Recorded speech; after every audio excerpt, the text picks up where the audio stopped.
hace que ese tono esté perpetuado. Y de esa manera entonces estas personas manifiestan una rigidez que no necesariamente son de las extremidades, porque pueden ser de cualquier parte del cuerpo. Pero resultan no solo extraordinariamente incómodas y molestas, sino que además son dolorosas, porque es una contractura que se mantiene en el tiempo. Y estas contracturas, si no se tratan, pueden permanecer por años o de por vida. Por lo tanto, hay que tratar la farmacología. Y normalmente esto ocurre consecuencia de algún tipo de lesión, lesiones medulares o por infecciones en el sistema nervioso central, que determinan entonces que las motoneuronas o en el descenso del control motor haya una alteración. Por ejemplo, para también se toma el criterio de primera posibilidad. El problema está acá. Por ejemplo, para que la pierna, ante el estímulo característico, ¿cierto?, para probar el reflejo, golpeando en el tendón, la información viaja hacia la médula, hacia su relevo y contrae este músculo, pero es que para que se pueda efectivamente extender la pierna, tiene que relajarse. En consecuencia, acá tenemos nosotros un circuito que hace eso, enciende una motoneurona, pero apaga la otra motoneurona. Y lo apaga con esta interneurona que hay acá, que normalmente libera un aminoácido que es inhibidor. Y de esa manera entonces podemos prestar un brazo, ¿cierto? Porque igual que con la otra extremidad, un músculo se contrae y el otro se relaja. Cuando tenemos problemas de espasticidad, generalmente esta motoneurona es la que está fallando. Y por lo tanto, se contraen ambos músculos. Y eso impide que haya un movimiento. Y esa espasticidad es consecuencia de que esta motoneurona está lesionada o que a nivel de corteza motora, la información que llega acá, porque nos falta aquí nos falta un eje, ¿cierto?, el eje Z, para llegar hasta el cerebro, esa información también está alterada. Y por lo tanto, la forma de poder repararlo es suministrar artificialmente, mediante un fármaco, el neurotransmisor inhibitorio que está aquí de manera entonces que podamos recuperar la contracción del músculo agonista y la relajación del músculo antagonista. Y de esa manera podemos tener nuevamente la flexibilización y la funcionalidad de la extremidad. No siempre se logra, porque hay condiciones en las cuales por infecciones o por lesiones graves a nivel de médula, simplemente la persona va a estar con espasticidad y el antiespástico aliviana un poco la situación y le baja el dolor, permite cierta movilidad, pero no siempre se logra en un 100%. Ahora también hay otras que ustedes probablemente las han padecido, constantemente yo las tengo, que son las contracturas normalmente que hay, una tortícolis. Pueden ser a veces por un ejercicio mal hecho, por una posición mal sostenida, o el mal desde los años 90 en adelante, que es el exceso de computador, en una silla, en una mesa que no es ergonométrica, y eso nos hace tomar posiciones que de alguna manera estresan la musculatura y se produce este tipo de espasticidad. Esas espasticidades también se pueden corregir con estos fármacos, aunque dada la cantidad de reacciones adversas que tienen estos fármacos, a veces es mucho mejor aplicar calor local. Cuando falla esta motoneurona, genera una contracción de ambos músculos y lleva a tener un movimiento. Lo que pasa es que ambos músculos, el agonista y el antagonista, se contraen simultáneamente. Por lo tanto, hay rigidez. No puede afectar la pierna como aparece ahí en el diagrama, porque ambos músculos están contraídos. Claro, de hecho, las personas que son espásticas, ustedes van a encontrar que tienen posiciones muy extremas. Y esas posiciones son, primero, porque la musculatura les permite tener solo esa posición, y segundo, porque como duele, la contractura sostenida de un músculo duele mucho, lleva eso a que busquen posiciones que son antálgica, condiciones que no duelen. Entonces, se supone que tiene una contractura acá en el. Cuando sale de esta posición, buscar una forma en que no te duela tanto. Finalmente, a lo largo de los años, las personas terminan todas enrolladas y jugadas. Y tratar de enderezarla es prácticamente imposible, porque además se deforman los huesos. Entonces, cuando tenemos esa situación, se pierde la flexibilidad.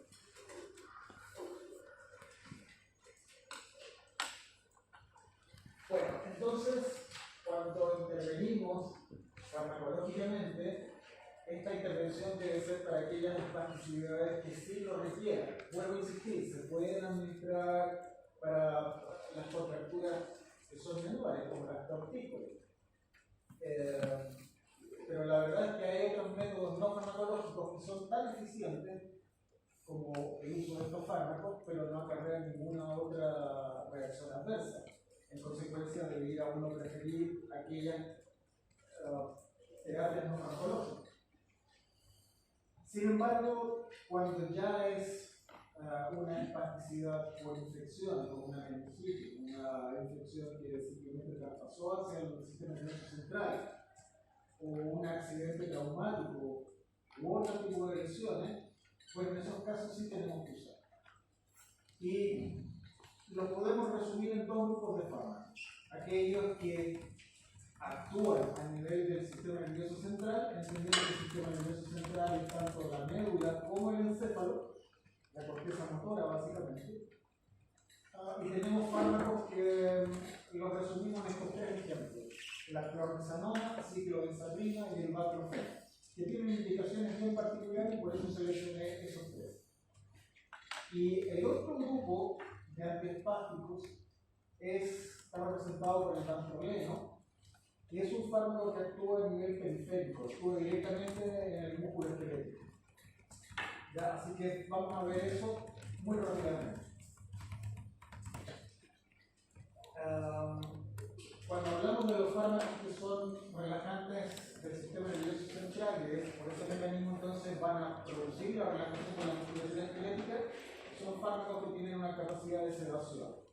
Por lo tanto, separar la sedación del efecto antiespástico es imposible.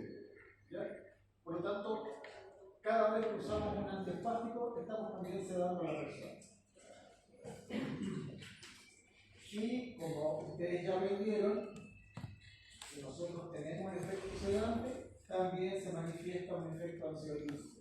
Obviamente que una persona que tiene ansiedad no le vamos a dar un antiespástico. Se le pasaría la ansiedad, pero le estamos sumando una serie de factores adversos que no son propios de lo que nosotros queremos realizar. O sea, la cantidad de efectos adversos va a superar el beneficio que vamos a lograr. Por lo tanto, si tenemos que tener a una persona con efecto ansiolítico, usaremos los fármacos ansiolíticos que son mucho más apropiados, tienen mejor balance. Bueno, el baclofeno es una molécula bien pequeña, es muy bastante molecular y actúa de una manera que a veces se confunde con la benzodiazepina, porque modula también el receptor GABA, pero no el GABA A que tiene la benzodiazepina, sino que el GABA B. Este es un receptor distinto, no viene asociado al canal básico del suelo, sino que es un receptor metabotrópico. Y a través de la acción, de la estimulación de este receptor, por el baclofeno, se estimula indirectamente la apertura del canal de potasio, y cuando sale el potasio de la célula, ¿qué ocurre respecto del potencial de membrana? Se hace más positivo, más negativo. Se hace más negativo, se hiperpolariza. Adicionalmente, también puede bloquear las corrientes de calcio y por lo tanto no sale calcio. El efecto en esto es que hay una hiperpolarización.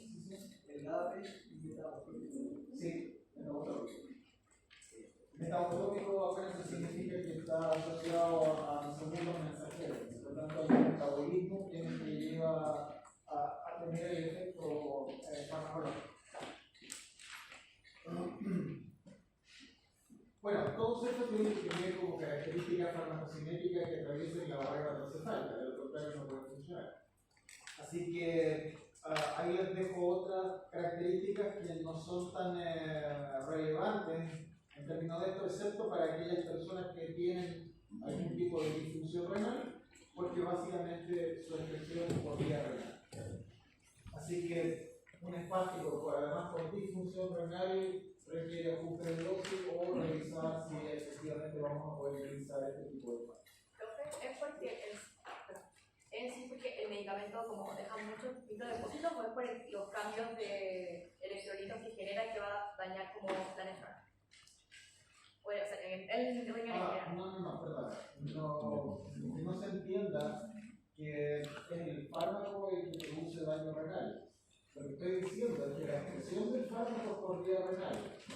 Así que si tenemos una persona que además tiene daño renal, insuficiencia renal, dependiendo de la severidad de esa insuficiencia, no necesariamente podemos utilizar estos fármacos, porque se va a acumular, porque no se puede detectar. En el caso del valproxeno puede llegar hasta un 80% de expresión del fármaco vía renal. En una insuficiencia renal eso puede estar disminuido a la mitad. Por lo tanto, se puede utilizar si hacemos ajustes de dosis, pero primero hay que determinar cuál es la función renal que tiene y cuál es el daño de severidad de ese daño renal.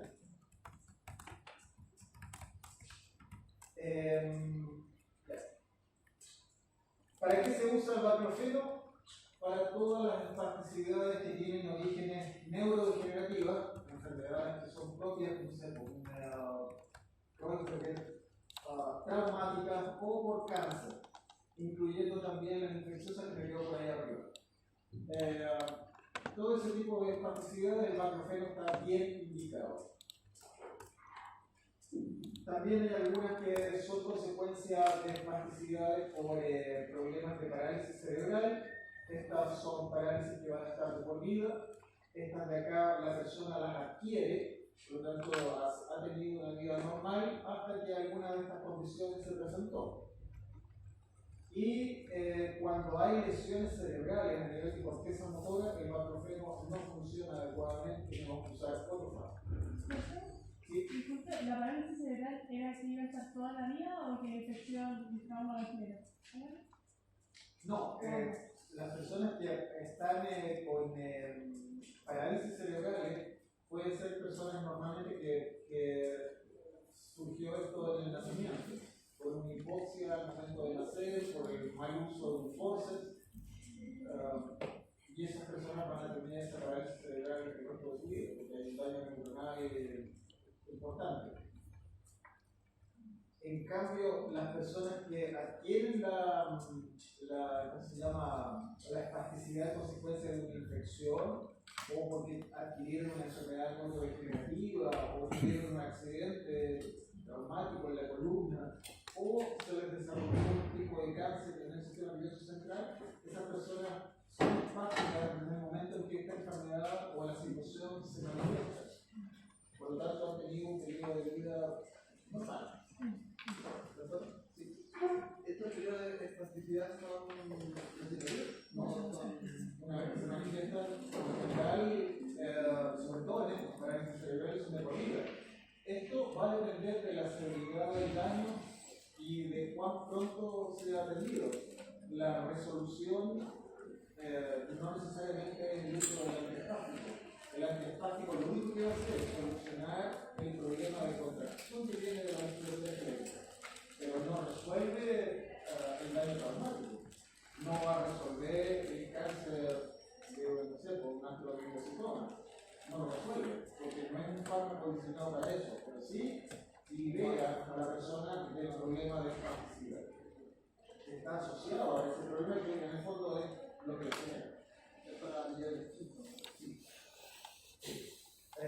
Bueno, todas estas personas requieren tratamientos que son muy largos, con una serie de fármacos, corticoides, si es una neoplasia, además de corticoides, los fármacos apropiados dependiendo del tipo de cáncer que se trate. Pero son periodos largos. Por lo tanto, estos fármacos también se usan por periodos largos, porque si esté presente la situación que genera la incapacidad, va a tener que usar el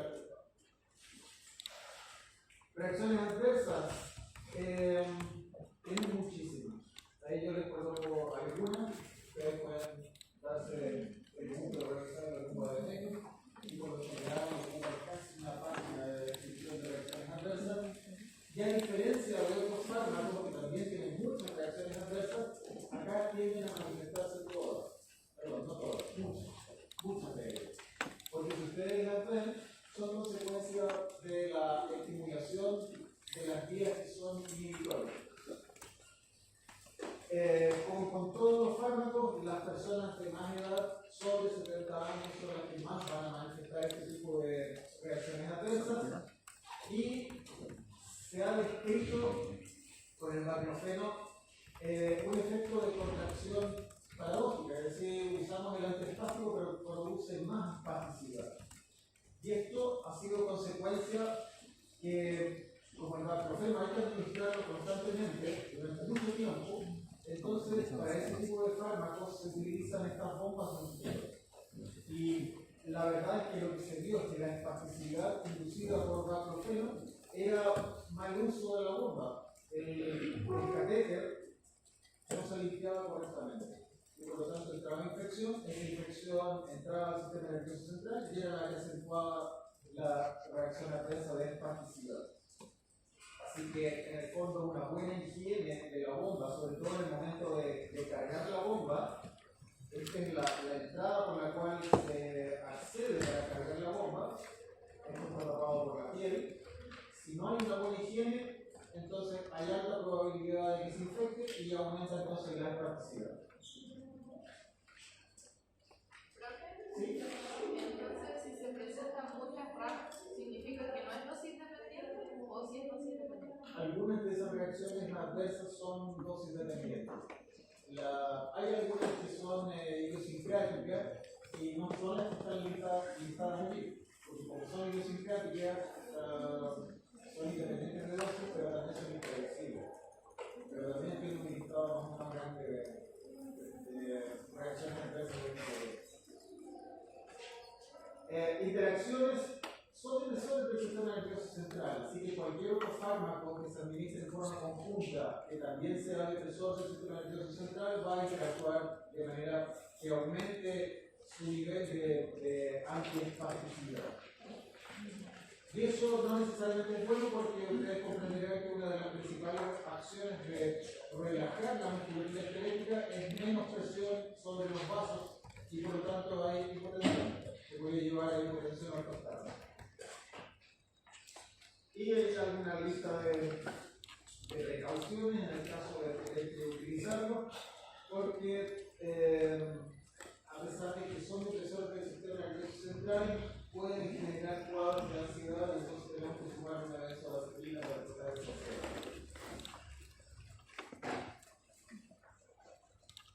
Ciclobenzaprina. Este es un fármaco que se parece estructuralmente por estos 3 ciclos que hay que dar a los antidepresivos tricíclicos, a pesar de que no tiene acción antidepresiva. Está indicado para las cortícolis, desgarros musculares, distensiones, contracturas musculoesqueléticas que se producen, por ejemplo, con el ejercicio deportista. Baclofeno definitivamente no para este tipo de contracturas. La ciclobenzaprina sí estaría bien indicada.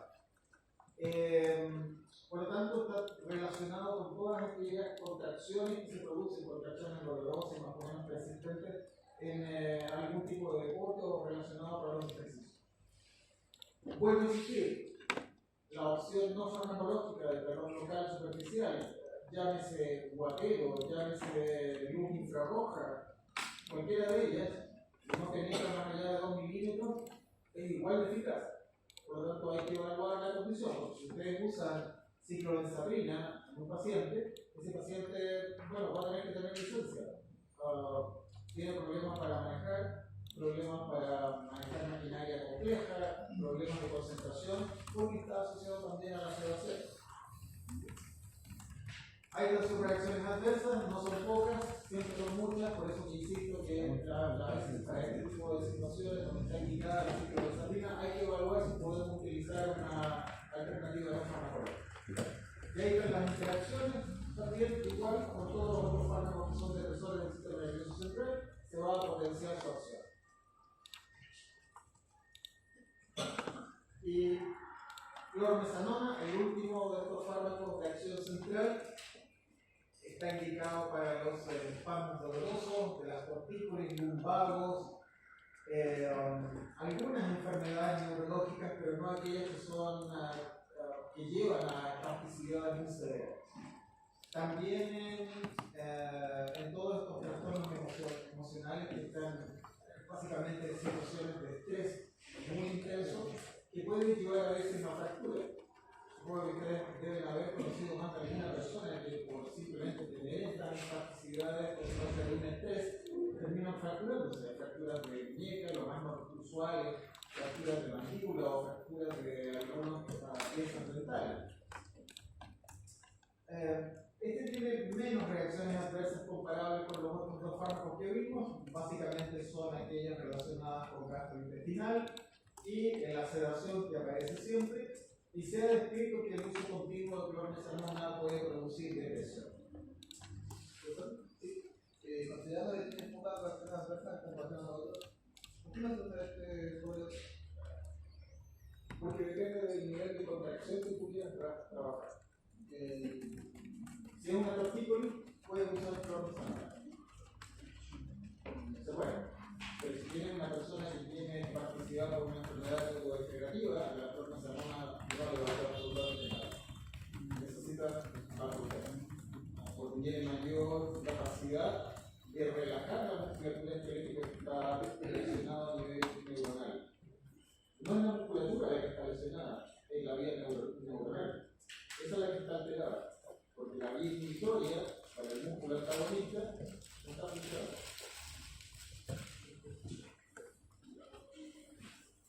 Contraindicaciones y están, junto con la clormesamona y varios de este grupo, que son los que están mencionados acá, solo a modo de información. Si llegamos a preguntar algo de esto en alguna prueba o algún control, vamos a preguntar por clormesamona. Voy a traer tres palabras que existen en todo.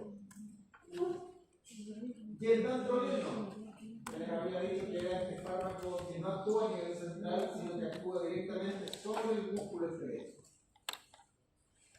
Y el dantroleno está reservado para aquellos problemas de espasticidad que son refractarios a cualquier otro de los fármacos que vimos antes, sobre todo cuando no responden a barrera. Por lo tanto, son personas que tienen espasticidades desde prácticamente que nacieron. Son personas con espasticidades muy severas. Y el dantroleno puede aliviarles esa espasticidad. Ahora, el problema es que muchas de estas personas además tienen asociado otro tipo de problemas cognitivos, tienen problemas de comunicación, no son capaces de poder decir qué sienten, a veces tienen dolores y uno simplemente identifica que la persona está con dolor por las muestras que hace, ¿cierto?, en su cara, pero a veces no lo pueden comunicar, de manera que son pacientes bien complejos.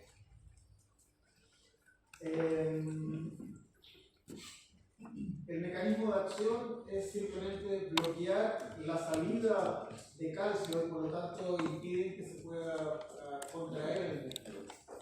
El tema acá es que no solamente relaja el músculo que está indebidamente contraído, sino que relaja tanto al músculo agonista como al músculo antagonista. Por lo tanto, va a producir una relajación de la musculatura esquelética muy amplia. Cualquier músculo esquelético va a estar bloqueado. Y lo hace simplemente porque tiene alta afinidad por el receptor, por el canal de organodina, que es el que permite la salida del calcio desde el retículo sacroblando. Indicaciones del dantroleno: lesiones medulares graves, accidentes vasculares cerebrales, parálisis cerebral, esclerosis múltiple, etc. Pero el dantroleno también tiene otra indicación de uso, y es una indicación puntual, se administra en dosis única, que es para la profilaxis o para el tratamiento de la hipertermia maligna, que es una condición que es mortal.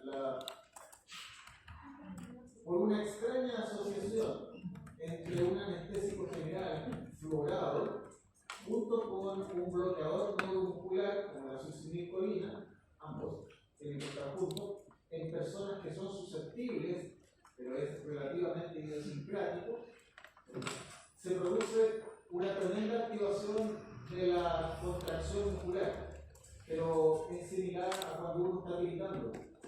Son contracciones y relajaciones cortas que empiezan a producir calor. Y el calor, créanme que se eleva hasta por los 44 grados. Por lo tanto, la persona convulsiona y se muere. Por lo tanto, hay que tratarlo rápidamente y retirar el anestésico local. Simplemente no puede cerrar la llave, perdón, el anestésico general, pero el bloqueador neuromuscular es difícil retirarlo. Y una vez que entró en la hipertermia maligna, la única forma de poder detenerlo es usando entonces tanto porque impide entonces relajar el músculo y no puede seguir en estos ciclos fútiles de quema de energía.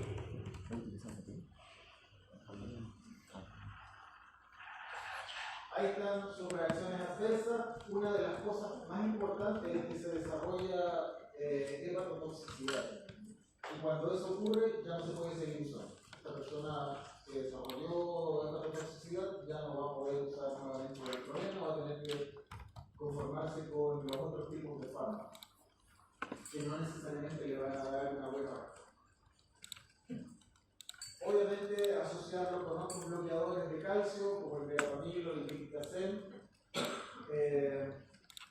van a llevar a problemas cardíacos, a varios tipos de arritmias, y son arritmias relativamente peligrosas.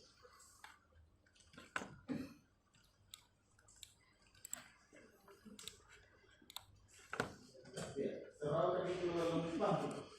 Ahora vamos a ver los bloqueadores neuromusculares. Estos también tienen como objetivo relajar la musculatura esquelética, pero lo hacen de otra manera. Estos no actúan a nivel neurológico, sino que actúan directamente en la placa de la motoneurona. Y se clasifican dependiendo de si producen o no despolarización de la membrana muscular. Entonces tenemos un primer grupo, que es el más abundante de todos, se denominan competitivos o no despolarizantes. Ahí tienen un ejemplo, el rocuronio. Solo para que nos acordemos de la sinapsis de la motoneurona, tenemos el terminal nervioso que está liberando normalmente cierta cantidad de acetilcolina, y eso mantiene un cierto tono de la contractura muscular. No está ni relajado ni absolutamente contraído, sino que es la misma condición que están ustedes en este momento. Por lo tanto, si ustedes necesitan moverse, se estimula el nervio, libera una mayor cantidad de acetilcolina y ese músculo entonces se contrae mucho más. Y eso permite que nosotros nos movamos. Sin embargo, en condiciones, por ejemplo, de una intervención quirúrgica, necesitamos que la persona esté totalmente inmóvil. Por lo tanto, no queremos que se mueva ni una fibra muscular. Y para eso entonces utilizamos muchos fármacos. Ahora, se llaman competitivos fármacos como el rocuronio, porque lo que hacen es competir con la acetilcolina. Estos son antagonistas competitivos de la acetilcolina sobre los receptores nicotínicos. Por lo tanto, una vez que se une al receptor, la acetilcolina no se puede unir y por lo tanto no estimula la contracción del músculo esquelético. En cambio, el otro grupo se denominan despolarizantes, y el único fármaco que tenemos hoy en día es la acetilcolina, que en el fondo son dos moléculas de acetilcolina unidas. Lo que hace es estimular el receptor nicotínico de la misma manera que lo hace la acetilcolina y por lo tanto despolariza. Pero no se puede revertir esa despolarización y permanece mucho tiempo. En consecuencia, los receptores entran en un estado inactivado y de ahí ya no se puede volver a conectar. ¿Puede explicarnos los despolarizantes? Sí. Los receptores, básicamente el receptor nicotínico, vamos a decir que en términos simples tiene tres estados. El estado cerrado, inactivado, pero que es cerrado, aquí, el estado abierto y un estado inactivado. El estado inactivado no permite que aunque se una la acetilcolina, no abre el canal. Se puede unir pero no lo abre. Y ese estado inactivado tiene que estar hace un tiempo de manera que naturalmente regresa al estado cerrado. Una vez que está en el estado cerrado, si se une acetilcolina, pasa al estado abierto. ¿Ya? Entonces, ese ciclo, que en realidad son como 9 estados diferentes, y yo lo resumo en 3, lo que hace la succinilcolina es que estabiliza el estado inactivado. Por lo tanto, cuando se une en el estado cerrado, abre el canal, entra sodio y se despolariza la membrana plasmática del músculo. Por eso es que es despolarizante. Pero como permanece unido y la acetilcolina no hace eso, se sale rápidamente, como no se sale, entonces pasa al estado inactivado y ahí impide que este estado del canal pase al estado cerrado. Porque sigue estando allí presente la succinilcolina. Entonces despolariza y después bloquea.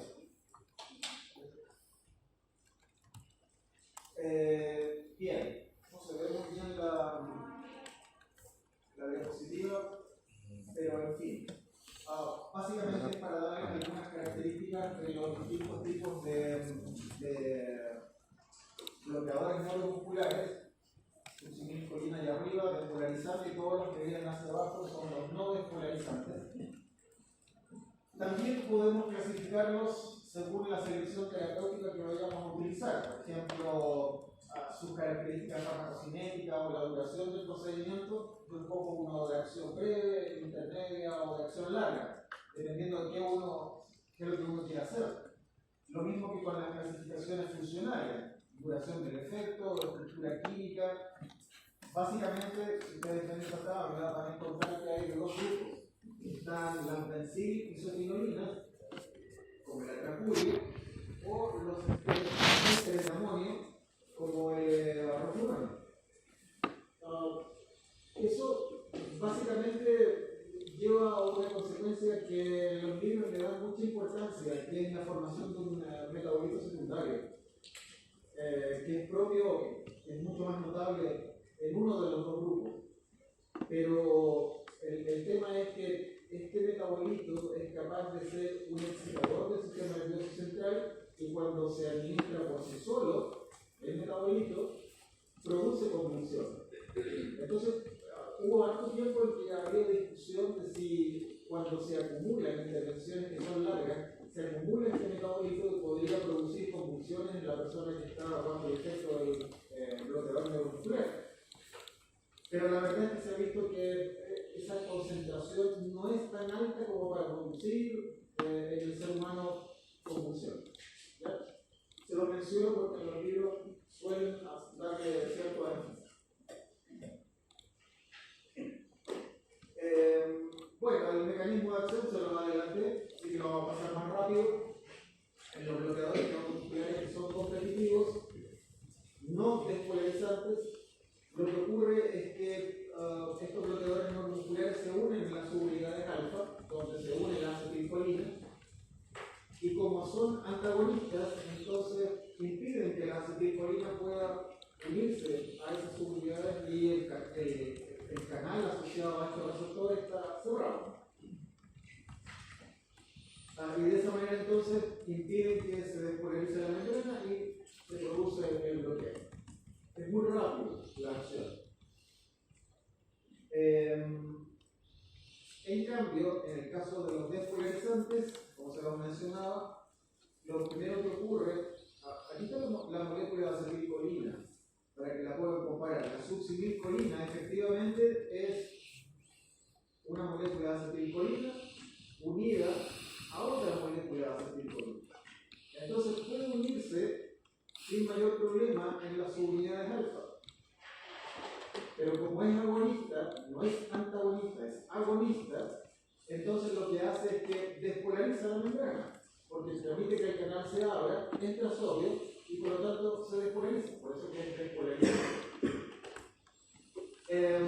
Es mucho más resistente a la acetilcolinesterasa que la misma acetilcolina, por lo tanto tiene una vida media mucho más larga que la acetilcolina.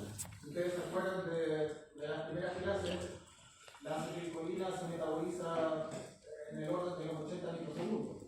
Esto se demora más o menos unos 3-4 minutos. Por lo tanto, en términos de vidas medias, es varios miles de veces mayor. Bueno, cuando se produce la primera despolarización, se desencadenan fasciculaciones, porque se ha despolarizado desde los menos 80 a menos 90 hasta menos 55. Y luego el receptor queda en su estado inactivado, pero sigue estando unida la succinilcolina y se produce la parálisis flácida. Y ahí entonces hay una hiperpolarización hasta los menos 80 milivoltios y ahí ya no se puede despolarizar la membrana. Y ahí sí se produce la relajación. Profesor, acá solamente se tiene el efecto por la metabolización del medicamento. Claro. No es porque se para Eventualmente sale, porque no es una unión irreversible. Son unión reversible, pero bastante más larga. Pero si se fijan con este otro, yo puedo acá antagonizar eso, dado que es un antagonista objetivo, si lo aumento la acetilcolina endógena, entonces saco el bloqueador. En cambio, este otro, como es un agonista que permanece mucho tiempo, la acetilcolina no hace nada, no lo puede sacar.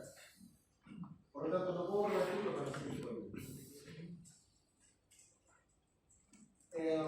Bueno, acá hay algunas características. Dado que tiene este doble mecanismo que primero despolariza y después bloquea, entonces se conocen como fase 1, la de despolarización, y fase 2, la del bloqueo. Y ahí están las características de cada una de esas fases respecto del potencial de membrana de la placa, el tiempo de inicio, la dependencia de la dosis, el tiempo de recuperación. Esto que aparece acá, serie de 4 y estimulación tetánica, es la forma en que se mide si la persona tiene o no bloqueo. Lo que se hace es que se da un pulso eléctrico en serie de A4 para ver cuánto se contrae el músculo. Eso está asociado a un electromiograma. Entonces, lo que hace la maquinita es que generalmente se usa el abductor y se le dan estos pulsos para ver si el músculo se mueve o no se mueve. Dependiendo de eso, cuando llegamos al 90% de inhibición o cuando se está revirtiendo el efecto, 90% de recuperación, se dice que está bajo el efecto o terminó el efecto del bloqueador neuromuscular, lo cual tampoco es canción. Y así cada una de estas condiciones. ¿Ya? Se lo dejo para que ustedes lo vean porque nos requiere un poco mayor análisis. Ahora, características farmacocinéticas se entienden por sí solas. Quiero detenerme solamente en esto, en el caso de la succinilcolina. La succinilcolina tiene una primera eliminación muy rápida, por eso que su acción es ultra corta. Dura muy pocos minutos su acción. Y es básicamente por la hidrólisis que produce la butililcolinesterasa. Acuérdense que hay varios tipos de colinesterasa. Por un lado está la acetilcolinesterasa, que metaboliza la acetilcolina, pero también está la butililcolinesterasa, que es plasmática, no está en el concilio sináptico, sino que está en el plasma. Y esa es la que metaboliza rápidamente la succinilcolina a succinilmonocolina. ¿Ya? Y esta tiene mayor duración. En los libros va a aparecer que también tiene acción, qué sé yo, pero desde el punto de vista clínico, la succinilmonocolina no aporta mucho más a la vida del efecto de bloqueo muscular. Sí es importante que en personas que tienen una alteración genética, tienen cambios en la butililcolinesterasa y hacen que la metabolización sea lenta. Entonces estas personas permanecen bloqueadas por mucho tiempo, más allá cercana a la media hora, una hora. ¿Ya? Entonces eso es importante poder saberlo y hoy en día cuando una persona tiene una intervención programada y sabemos que le vamos a administrar succinilcolina, una de las pruebas que se hace es determinar cómo es esa butililcolinesterasa. De manera que podamos predecir cuánto tiempo se va a hacer el tiempo normal esperado o tiene un tiempo alterado de duración del bloqueo. Acuérdense que estamos bloqueando musculatura esquelética, es dosis dependiente. Y el problema es que la persona puede tener un bloqueo absoluto muscular, pero la persona está consciente, está sintiendo, viendo y escuchando absolutamente todo, solo que no puede moverse. Y si seguimos aumentando ese bloqueo, se paraliza el diafragma. Y ahí sí se nos mueve. Por lo tanto, la succinilcolina se usa para procedimientos que son muy breves. Básicamente, en lugar. ¿Ya? No más que eso. Los otros bloqueadores neuromusculares hay que tener muchísimo cuidado porque esos pueden llegar, incluso en dosis bajas, a la parálisis del diafragma. Por lo tanto, la persona ya tenemos que tenerla entubada al momento en que se van a administrar los otros fármacos.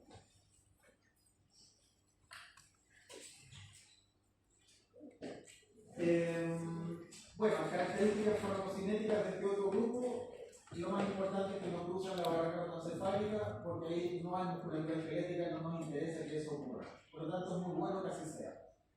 Tienen un peso molecular muy alto, tienen alta carga eléctrica, por lo tanto, la única vía de administración posible es la vía venosa. ¿Ya? O eventualmente intramuscular, pero por lo general se usa la vía intravenosa. Ahora, respecto del metabolismo, es bien complejo y casi hay que aprenderse de memoria el metabolismo que tiene cada uno de los fármacos. El atracurio, por ejemplo, tiene eliminación de Hoffman con producción de laudanosina. Este es el metabolito que yo les mencionaba que tiene capacidad de excitación del sistema nervioso central y que los libros le dan mucho énfasis a eso, pero clínicamente no es tan relevante. Esta diapositiva no se las voy a leer, pero aquí les muestra el metabolito, si tiene acción renal, acción de metabolización hepática, y cuál es la enzima que generalmente deciden la utilcoresterasa u otro tipo de enzima que está metabolizando el fármaco.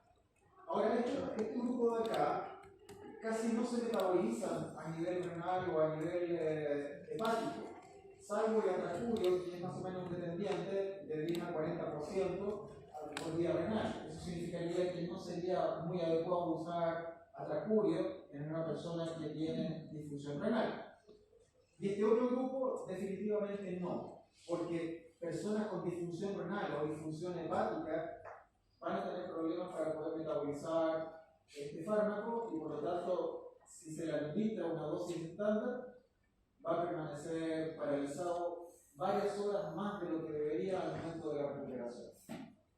Ya, entonces eso permite poder seleccionar cuándo uso uno u otro, independiente del tiempo que me interesa tener paralizada a esta persona, pero en función de sus disfunciones hepáticas o renales. Reacciones adversas.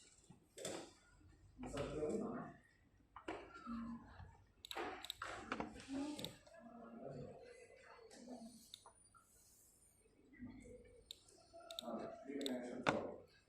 Bueno, reacciones adversas. La succinilcolina tiene muchos efectos cardiovasculares y por lo tanto hay que monitorizarlos.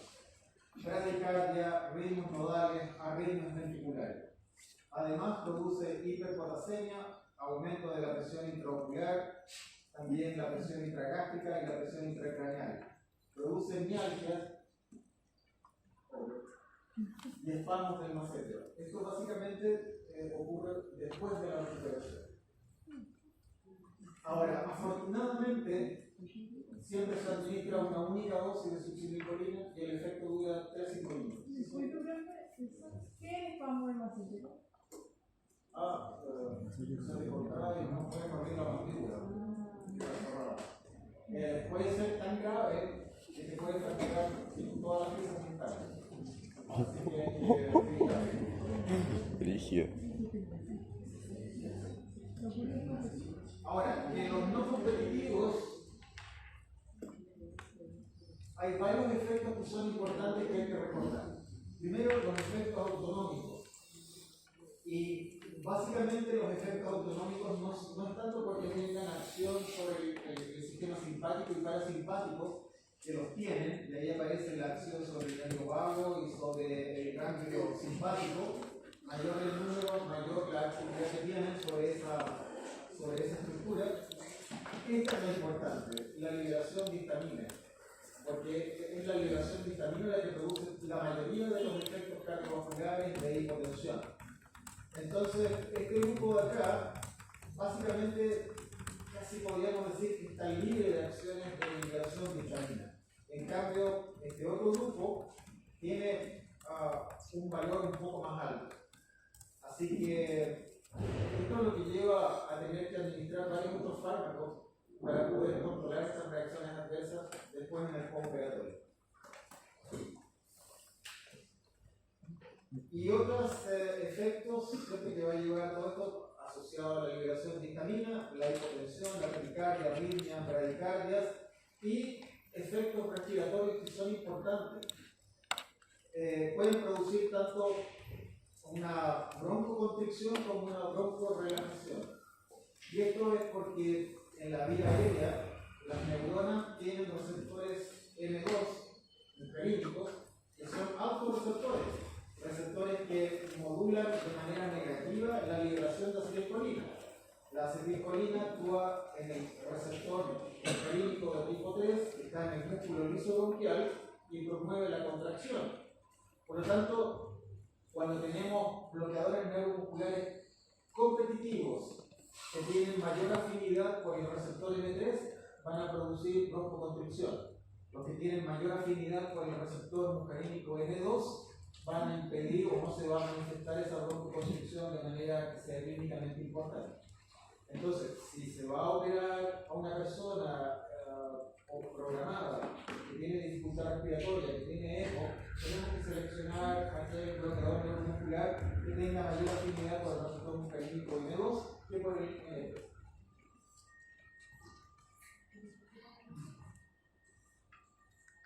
Algunas interacciones importantes.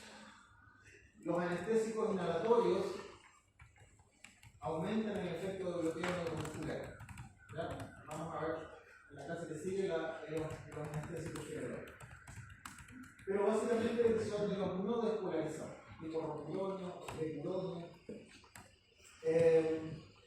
Hay sinergias que tienen como resultado de esta interacción, entonces lo que se hace es ajustar las dosis.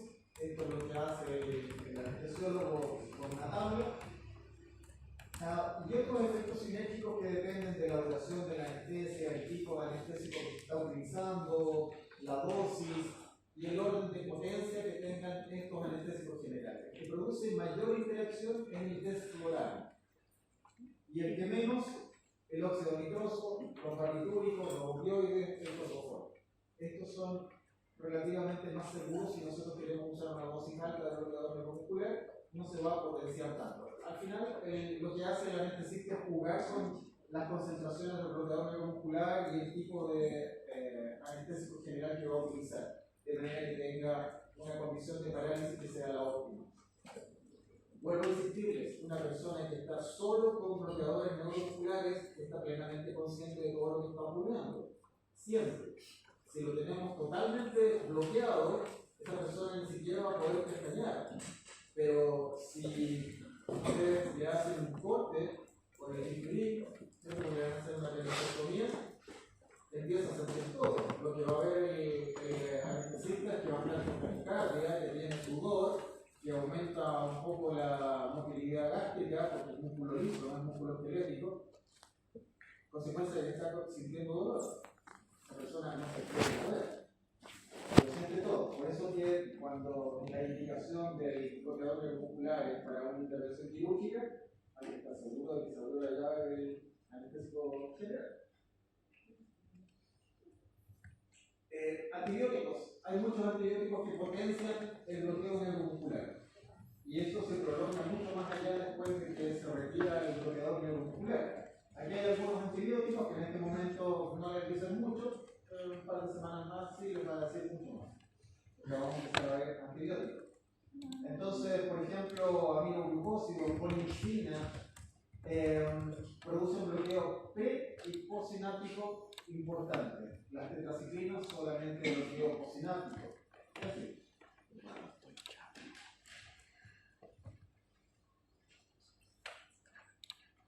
Yo les dije que se bloquean la musculatura esquelética, pero hay un cierto orden que es fósil dependiente y tiempo dependiente de qué músculos se contraen primero y cuáles son los últimos. Los músculos esqueléticos más finos son los primeros en bloquearse, por lo tanto, cuerdas vocales, músculos mandibulares son los primeros, necesitamos dosis muy bajas para que se bloquee. Todo lo demás sigue funcionando normalmente. Ah, son dos clases. Usamos generalmente Chetumario. imágenes de rocuronio o succinilcolina para facilitar la intubación. Si aumentamos la dosis, entonces, o si esperamos un tiempo más, vienen los músculos respiratorios y el diafragma, y eso permite entonces una buena ventilación. La persona no lucha contra el ventilador mecánico. Y definitivamente los músculos abdominales y el diafragma son los últimos en bloquearse, y por lo tanto, cuando se recupera la persona, se van desbloqueando en el orden contrario. Algunos otros datos: Propofol, que es un anestésico general y más un opioide, produce muy buenas condiciones de incubación. Facilita entonces el uso del bloqueador neuromuscular y puede usar dosis más bajas. Propofol, opioide y atracurio, el bloqueador, mejora mucho más esas condiciones y mejora aún, reduce las lesiones que hay en las cuerdas vocales. Ya hay varios otros trucos que se hacen, entre esos instilar lidocaína. Simplemente se toma una jeringa con lidocaína y se baña toda la zona oral para que entonces este anestésico local impida el reflejo de la tos. Porque cuando se introduce el tubo endotraqueal, se activa el reflejo de la tos y la persona tose y se dificulta mucho el paso. Y junto con la tos se irrita toda la zona de la faringe. Así que bloqueando eso con un anestésico local, se bloquea ese reflejo y permite una buena introducción de la sonda. Lo mismo se hace cuando se quiere hacer una endoscopía de la tráquea. Se me olvidó el nombre. Endoscopía. Ya, ahí hay algunas indicaciones. Basta solo por leerlas. Y las complicaciones frecuentes que suelen aparecer en la UCI, consecuencias cierto de estos bloqueadores neuromusculares. Esto puede durar mucho tiempo, pero obviamente lo que queremos tener a una persona con bloqueo neuromuscular más allá de lo necesario. Por lo tanto, una vez que terminó lo que se haya hecho, el paso operatorio, la intubación, lo que sea, hay que entonces hacer una recuperación. Y si comparamos una persona a la cual se recupera del bloqueo neuromuscular en forma farmacológica versus una persona que simplemente logramos que se metabolice el bloqueador neuromuscular, claramente hay ventajas en la recuperación farmacológica. Por ejemplo, la reversión es necesaria porque evita la recuperación tardía de las funciones musculares. Y esto es una de las cosas que se aprendieron durante la pandemia. Las personas que tuvieron varios meses con bloqueadores neuromusculares para que no lucharan contra el respirador, finalmente terminaron con lesiones musculares que costó mucho poder recuperarlas. No solamente de la disminución de la masa muscular, sino que de la función del músculo. Alrededor del 5% de los pacientes tienen complicaciones pulmonares importantes después del uso de estos bloqueadores neuromusculares y persisten mucho en el tiempo. O bien la reversión inadecuada del bloqueo neuromuscular aumenta significativamente el riesgo de todas las complicaciones pulmonares, incluyendo la neumonía. Y a pesar de que se hace una buena recuperación, de todas maneras nos queda un 40 hasta un 40% de personas que no se recuperan adecuadamente de su capacidad de función del músculo. Y esto es porque existe cierto efecto residual del bloqueo neuromuscular. Profe, ¿cuánto dura eso más o menos? Esto es manifiesto cuando tenemos más de una semana de bloqueo neuromuscular y se potencia mientras más pasa el tiempo. Y hay personas que han persistido años, por lo menos 4 años, y todavía siguen, después de rehabilitación, todavía siguen con manifestaciones de bloqueo neuromuscular. Si les hacen la prueba del TOC, siguen teniendo manifestaciones de bloqueo neuromuscular. Por lo tanto, aparentemente estos producen un daño que es importante en la maquinaria de los microtúbulos de la musculatura.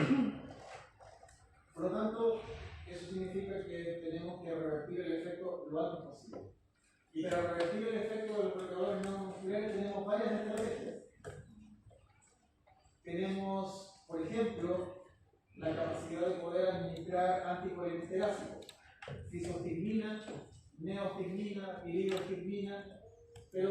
idealmente, dado que los bloqueadores neuromusculares no cruzan la barrera neurocefálica, deberíamos preferir la neotigmina, que no cruza la barrera neurocefálica. En cambio, la fisostigmina sí la cruza. Y vamos a tener entonces problemas de intoxicación a nivel central, y no queremos eso. Otra estrategia que hoy en día ya no se usa tanto, aunque todavía hay algunos lugares que lo usan, es el eudrofonio, que actúa revirtiendo bloqueo neuromuscular a nivel ganglionar. Y la más reciente y la más eficaz de todas es el Sugammadex, que es esta molécula gigantesca. Bueno, con los anticolinesterácicos no necesitamos explicarlo mucho porque ya lo vimos cuando vimos fármacos anticolinesterácicos.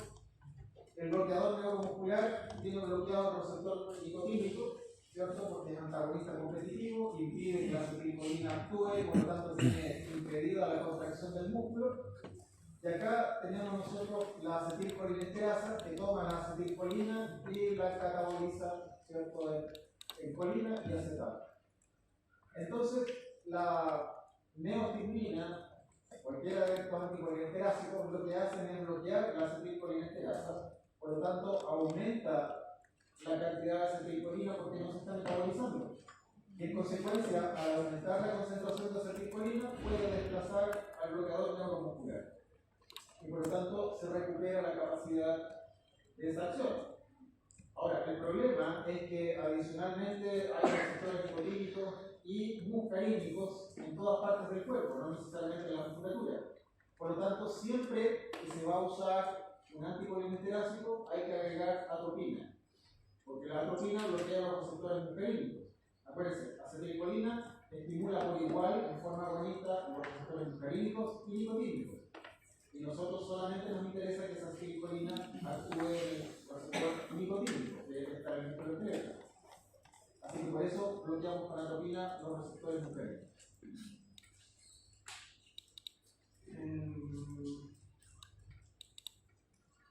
El hidrofonio, bueno, no voy a detener mucho más, es menos eficaz que todos los otros y hoy en día no se usa mucho y hay que sí administrar mucha atropina y el Sugammadex sí es mucho más eficaz. Vean ustedes la recuperación usando un anticolinesterácico, así como se va recuperando mientras más alto, se alcanza la máxima recuperación del bloqueo neuromuscular. Esto es tiempo, esto es capacidad de recuperación, y cuando usamos Sugammadex, esto es prácticamente instantáneo.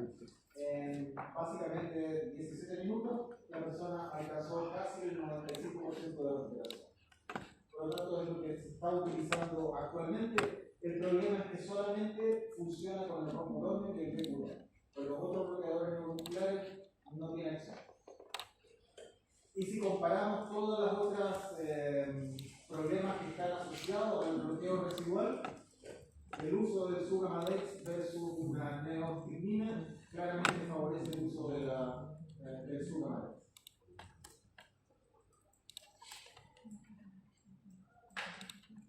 Bien, ¿preguntas sobre esto? ¿Cuáles?